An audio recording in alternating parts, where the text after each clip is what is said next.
de retour ce matin sur le terrain d'entraînement. Kelvin, Diver, le petit Sam, le petit Skita, Rapnouille. Tu récupères pratiquement l'intégralité de ton effectif. Pas tout à fait. Mais effectivement, il y a des retours. Après, je vous l'ai déjà expliqué, il faut qu'on fasse des demandes. Toujours par rapport au protocole, au nombre de jours. Donc, après, si tous les joueurs, ceux qui sont entraînés ce matin, ça veut dire qu'ils sont sortis d'affaires. Et après, il faut faire des demandes à la commission Covid pour pouvoir les intégrer pour les avoir à disposition pour le match de Caen. Après, la problématique, c'est de remettre ces joueurs dans le circuit en fonction de leur état physique. Donc certains sont aptes à jouer. Alors peut-être pas 1h30, ça c'est un petit peu l'inconnu. Donc c'est pour ça aussi que parmi toutes les options possibles, les perspectives possibles, il faut aussi que petit à petit, sans changer l'ossature de l'équipe, que je les intègre. Donc c'est pour ça par exemple que sur le match du Havre, j'ai fait rentrer 2 joueurs et sorti 2 joueurs, non pas parce qu'ils avaient démérité sur le match de Paris, mais parce qu'il faut bien que les joueurs y jouent, de façon à ce que pour le match de Pau, j'ai un maximum de joueurs qui aient au moins 1 heure de match. Pour le match de Dunkerque aussi, et puis éventuellement en fonction de ce qui se passe pour jouer les matchs après. Donc je suis obligé de prendre en compte tout ça, à la fois comment sont les joueurs sur le plan physique, parce que le fait de récupérer des joueurs, c'est bien, ça c'est de toute façon positif, mais ça ne veut pas dire qu'ils soient utilisables ou qu'ils soient aptes à jouer tout de suite. Tous ceux dont on vient de parler, que j'ai cités, ils postulent pour samedi, si bien sûr la dérogation de la Ligue arrive. Je suis obligé d'attendre. On a fait une préparation un petit peu particulière. Tous les joueurs qui étaient ce matin à l'entraînement, c'est des joueurs, soit qui revenaient de Covid, de la Covid, donc il fallait qu'ils s'entraînent.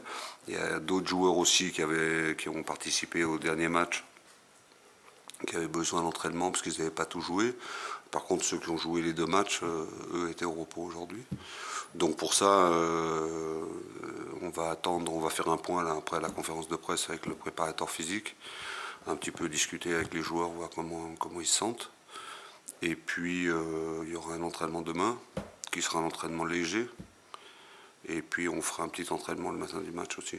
Donc le groupe et l'équipe, même si j'ai une équipe en tête en étant très optimiste sur l'état de forme et de santé des uns et des autres, je vais attendre le dernier moment pour faire le groupe. Interrogation, si je ne m'abuse pas, en tout cas je ne l'ai pas vu ce matin. Brecht, il en est où? Il en est où? Est-ce qu'il peut revenir ou pas? Oui, il fait partie des gens pour lesquels on a demandé, on a fait une demande pour qu'il puisse participer au match de Caen. Parce que c'était a priori le plus durement touché. Pour tout te dire, tu es arrivé au mauvais moment, mais il a fait une partie de l'entraînement et après il avait des examens. Bien. Toi, je suis gentil, hein, je te donne un truc, sinon... Ouais, c'est vrai, c'est vrai. Moi aussi, je suis gentil. Non, mais Brecht, il fait partie des gens qu'il faut remettre dans le coup, mais après, lui, il a été marqué peut-être un peu plus que certains autres sur le plan physique. Quand il a commencé, par exemple, il n'arrivait pas à respirer, il n'avait pas de jambes. Le lendemain, c'était un peu mieux. Aujourd'hui, il est apte à faire des efforts, mais au niveau du souffle, c'est pas encore ça. Donc voilà, on a encore demain, on a encore samedi pour prendre une décision. Mais l'idée, c'est évidemment, si on peut, c'est de l'intérêt. Il faut qu'il fasse un bout de match. En clair, tout le monde est sorti d'affaires aujourd'hui. C'est la bonne nouvelle au niveau de la santé, quoi. Oui, tout le monde est... Je pense que pour le match de Pau, on aura récupéré tout le monde. Donc ça, c'est plutôt une bonne nouvelle. Donc voilà. Après, encore une fois, l'intégration des joueurs et comment ils se sentent, voilà. Alors malheureusement, je ne sais pas si on peut le dire comme ça, mais on est obligé, pour les remettre dans le coup, de les intégrer dans la compétition. Donc c'est pour ça aussi qu'au-delà de cet aspect qui est compliqué à gérer, à la fois pour les joueurs, pour nous, le staff, On a fait en sorte que tout le monde reste mobilisé sur l'objectif, y compris ceux qui ne participent pas au match, de façon à ce que quand ils rentrent, ils soient focus sur l'objectif qu'on s'est fixé. Après, vous connaissez, l'objectif c'est de gagner 3 matchs. On en a gagné un au Havre. Il faut battre Caen, il faut battre Pau, pour éventuellement pouvoir jouer une finale ou quelque chose lors de la dernière journée, même si ça ne dépendra pas de nous. Sauf s'il se passe quelque chose dans la journée. Voilà. Mais de toute façon, l'objectif c'est de gagner les 2 matchs pour pouvoir jouer quelque chose à Dunkerque. Bonjour Patrice. Bonjour. Je voulais savoir, bon voilà, vous recevez le Stade Malherbe qui est barragiste là et qui va jouer son maintien. On s'attend à quel type de match face à Malherbe qui veut se sauver? Mais ça c'est l'inconnu. Après, est-ce que Malherbe...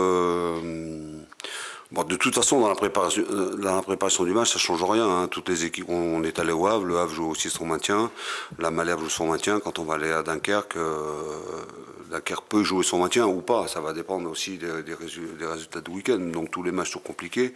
C'est la même chose pour Pau. En fonction du résultat de ce week-end, Pau sera maintenu ou pas. Donc tous les matchs vont être très difficiles. Après, quel va être le comportement de l'adversaire, j'en sais rien. Est-ce que Malherbe peut venir là et se contenter de défendre pour prendre un point? Je pense qu'il faut qu'il gagne des matchs hein, aussi. Donc, mais je suis incapable de vous dire parce que je suis pas devin. Je ne sais pas s'ils vont attaquer, s'ils vont jouer, s'ils vont tout miser sur les contres. J'en sais rien. Après, chaque club a ses problèmes. Je sais qu'ils en ont aussi, donc pas mal. Il leur manque des joueurs. Ils ont des joueurs qui sont importants, qui sont blessés. Ils ont un joueur au milieu qui revient qui avait justement la Covid. Je crois que Jesse Domingue est suspendu. Donc voilà. Après, quelle va être l'attitude de l'équipe sur le terrain, je ne sais pas. Ce que je suis sûr, c'est qu'ils vont se battre comme des chiens pour essayer de se maintenir. Et personnellement, en plus, il y a une fin de saison alléchante. Et personnellement, de retrouver le Stade Malherbe en face, il y a une saveur particulière ou pas du tout? Non, moi aujourd'hui je suis l'entraîneur du TFC et c'est Malherbe, ce serait la préparation du match, en tout cas la question c'est d'un point de vue personnel. Moi je suis focus sur l'objectif qui est le nôtre et voilà, c'est Malherbe, ce serait une autre équipe, ça serait exactement la même chose. Exactement la même chose. Après, on m'avait déjà posé cette question quand on est allé là-bas au match aller. Après, c'est sûr que c'est un club, je ne peux pas dire que c'est un club qui m'est indifférent, mais bon, voilà, j'ai fait ce que j'avais à faire à Malherbe. Aujourd'hui, j'y suis plus, j'ai fait le deuil de ça. Voilà, aujourd'hui, moi, je m'occupe de mon équipe, de tout ce qu'on a évoqué, des problèmes qu'on peut avoir et des objectifs qu'on a ensemble avec les joueurs, avec le président, avec tout le monde. Que ce soit Malherbe ou une autre équipe, ça ne change absolument rien. Si on revient un peu au terrain, notamment au match de cette semaine, un mardi soir au Havre, on t'avait rarement vu autant extérioriser ta joie sur le but de Manu. Bon, c'est parce que vous regardez mal. Yes. Mais non, mais après, les joueurs, ils ont cet avantage sur nous, c'est qu'ils peuvent courir, et ils peuvent se dépenser sur le terrain. Nous, on ne peut pas. Donc, à un moment donné, il faut bien que les choses elles sortent, parce que sinon, déjà que c'est déjà compliqué. Je dors pas beaucoup. Donc, si je garde tout à l'intérieur, même s'il faut en garder pas mal. Donc voilà. Puis après, moi, je vis les matchs comme ça avec les joueurs. De temps en temps, les joueurs ont besoin de sentir du calme et tout ça, c'est ce qu'on essaie de leur apporter dans la semaine, de la sérénité, de la confiance, trucs comme ça. Après les matchs, ils ont aussi besoin de sentir que l'entraîneur, le staff, on est avec eux. Quand ils marquent un but, c'est comme si je le marquais moi. Hein. C'est la même chose. Et puis, parce que c'est des matchs, il y a une forte tension, il y a une forte pression. Donc voilà. Et puis, en plus de ça, d'une part, c'était un beau but. Le fait que ce soit Manu aussi qui marque, c'est pas anodin, parce que j'ai eu beaucoup de discussions avec lui. On sait l'importance qu'il peut avoir dans notre système, dans notre jeu. Et lui, sur un plan personnel, quand il est efficace comme ça, comme il l'a été au Havre, c'est intéressant. Mais après, pour revenir à cette démonstration de joie, voilà, je vis les matchs et voilà, je pense qu'aujourd'hui, quand le match commence, moi j'ai besoin d'être avec mes joueurs, j'ai besoin de leur faire sentir ça. Autant avant, il faut leur apporter beaucoup de tranquillité, beaucoup de sérénité. Et c'est ce qu'on essaye de faire avec le staff. Faut pas jouer les matchs avant, ça sert à rien. Aux entraînements, il y a une bonne ambiance, je sens pas un stress particulier. Il y a à la fois une attention, une écoute, mais aussi beaucoup de joie. Les joueurs ont du plaisir à se retrouver. C'est un élément positif aussi de ce qu'on vit. Les joueurs ont été séparés, le groupe il a éclaté avec la Covid et après le fait chaque jour d'avoir un peu plus de monde à l'entraînement, de retrouver des potes ensemble, donc voilà, ça crée quelque chose aussi entre eux. Donc ça c'est intéressant. Justement, coach toujours sur l'état d'esprit. On a senti une concentration totale de la part des joueurs avant le match, de la même manière qu'on a vu une espèce de joie assez forte, assez particulière après la victoire. Est-ce que vous avez le sentiment que les joueurs, dans l'état d'esprit, ont basculé dans un mode un peu soldat, un peu guerrier? Non, parce que l'état d'esprit, je trouve que depuis Guingamp, à Guingamp, on a retrouvé quand même des vertus et des valeurs sur nos matchs à l'extérieur. On n'a pas été récompensé, même si on a fait match nul. Le match du Paris FC, dans l'investissement, la préparation, dans l'état d'esprit était bon. Après, on ne va pas revenir dessus, on fait des erreurs, on ne peut pas faire des cadeaux. Comme ça, si on veut gagner les matchs. Sur le match du Havre, j'ai senti la même préparation, le même investissement. La différence, c'est qu'on n'a pas fait... On n'a pas fait de cadeau, on a été assez solide, on a été costaud, même si le Havre s'est créé des situations, mais bon, toutes les équipes, dans un match où l'adversaire ne se crée pas de situation, ça n'existe pas. Puis après, il y a eu des éléments aussi assez importants. La rentrée de Max a fait beaucoup de bien sur un plan psychologique. Bon, après, sur le terrain, vous avez vu aussi qu'il a fait l'arrêt qu'il fallait au moment où il fallait. Il a eu aussi la réussite qu'ont les grands gardiens. Donc voilà, mais je dis toujours la réussite, il faut aller la chercher, la provoquer. Et sur ce match du Havre, il y avait beaucoup d'investissement de la part de tous pour justement ne pas refaire les erreurs qu'on a fait à Paris, de rien donner à l'adversaire. Et donc de ce point de vue-là, c'était plutôt satisfaisant sur le match. Même si dans le contenu, voilà, paradoxalement, encore une fois, quand on est en supériorité numérique, on aurait dû beaucoup mieux maîtriser ce match. Mais bon, voilà, c'est comme ça. Et dans la période où on est, je le dis, je ne sais pas si c'est compris par tout le monde comme ça, je dis on n'est pas là pour être beau, il faut gagner les matchs. Le discours avec les joueurs, c'est gagner les matchs, gagner les matchs, gagner les matchs. Donc pour gagner les matchs, il faut être efficace partout, il ne faut rien donner à l'adversaire. Il faut se battre de la première à la dernière minute, et voilà, c'est ce qu'ils ont fait au Havre. Donc voilà, et le match de Caen, ça va être la même chose. Ça va être la même chose. Tu parlais justement du retour de la réussite. Ça peut être un signe important pour la fin de saison, parce que ça faisait un moment quand même que les événements ne tournaient pas spécialement en votre faveur. Ouais. Et on l'a vu aussi, moralement, moi je vous avais senti un peu abattu à Paris, vu le scénario du match. Là, on a senti qu'il y avait, enfin, je sais pas, on va pas parler de changement de mentalité, mais dès le début du match, on sentait complètement remobilisé. Oui, mais après la réussite, c'est important qu'elle soit là, mais il faut la provoquer. Donc la réussite, elle vient toujours par rapport à l'attitude et le comportement qu'on a. Donc voilà. Après l'abattement à Paris, il était surtout parce que les joueurs ont pris conscience tout de suite après le match que c'était pas possible de perdre un match comme ça. Et que voilà, c'est pas possible de prendre les buts qu'on a pris. Bon, donc voilà. Et sur le match du Havre, il y avait une grande concentration, à la fois quand les joueurs se parlent dans le vestiaire, ils parlaient que de ça, de ne pas faire de faute, de ne pas faire d'erreur, mais aussi d'attaquer, de jouer, d'aller marquer des buts. Voilà, c'est intéressant. Ce qui change un tout petit peu, c'est que bon, dans les avant-matchs, moi je ne fais pas partie des entraîneurs qui font rentrer les caméras avant les matchs et tout ça pour voir un peu comment les choses se passent. Je pense que ça nous appartient, le vestiaire c'est quelque chose de sacré. Mais si je peux juste dévoiler un petit truc, c'est que les joueurs dans la préparation du match se parlent beaucoup. On sent vraiment qu'il se passe quelque chose avant le match, ils sont tous ensemble. Donc voilà, quelquefois, c'est plutôt moi avec le staff. Voilà, moi je parle beaucoup, on fait ça, voilà, un discours un petit peu de motivation, presque des fois un peu guerrier. Là, j'ai pratiquement pas besoin d'intervenir, c'est eux-mêmes qui le font. Donc ça, c'est plutôt, je pense que c'est ça que vous sentez, que vous avez senti sur le match du Havre. Et on l'a senti tout le temps. Toute la première mi-temps, c'était comme ça. Avant le match, c'était comme ça. Ils ont fait une très bonne première mi-temps. Et à la mi-temps, à peine ils étaient rentrés, voilà, d'habitude, ils s'assoient, ils récupèrent. Moi, je leur donne toujours 5 minutes de calme avant de prendre la parole et tout. Là, ils parlaient du match. Ils parlaient du match.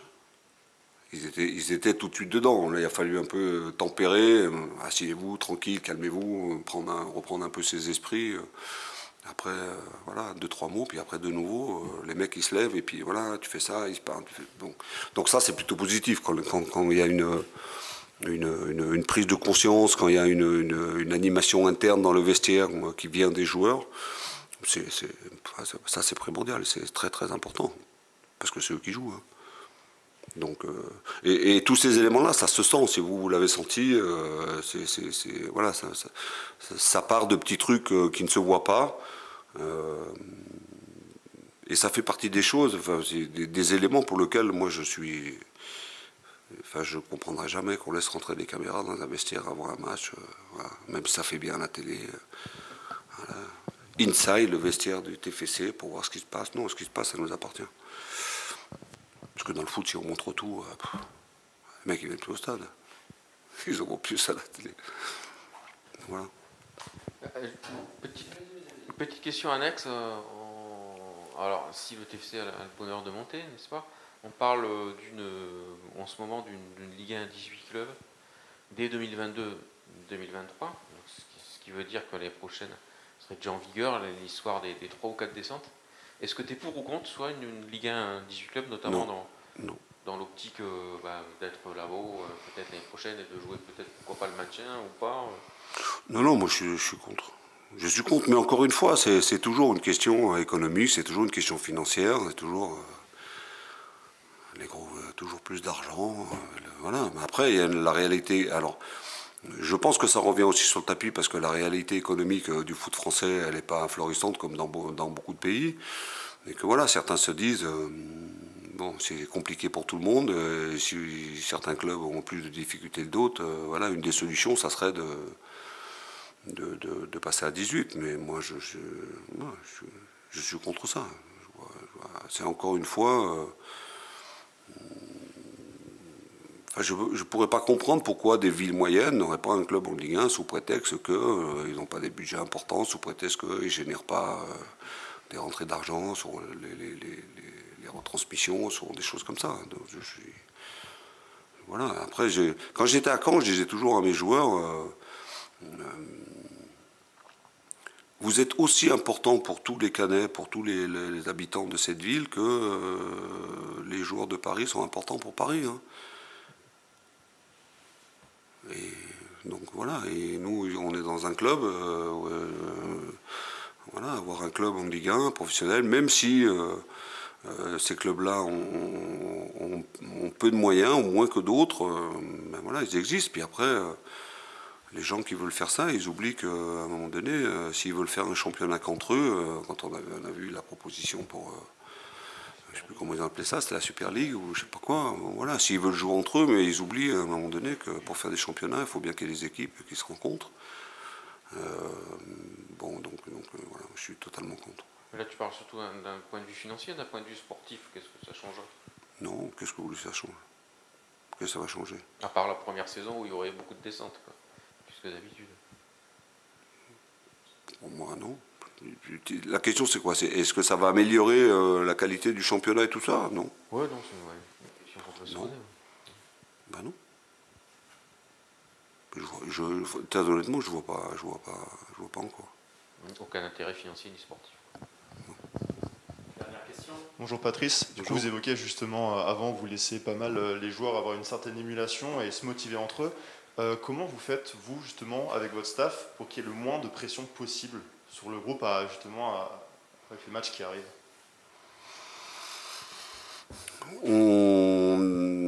Déjà, il faut avoir une posture. C'est la difficulté du métier d'entraîneur, c'est que, bon, vous pouvez imaginer qu'il y a quand même un peu de stress, qu'on ne dort pas beaucoup, surtout après les événements. Voilà, la Covid, c'est compliqué à gérer. Une fin de saison, c'est compliqué à gérer. Il faut être tranquille, il faut amener un maximum de sérénité. Et la première des choses, c'est déjà, vous ne pouvez pas amener de la sérénité aux gens si vous n'en avez pas. Donc voilà, donc après, avec l'expérience, j'arrive un peu mieux à canaliser tout ça, mais la première base, c'est ça. Après, transmettre beaucoup de confiance. Alors là, il y a de quoi en transmettre beaucoup, parce que les joueurs ont quand même fait une saison remarquable.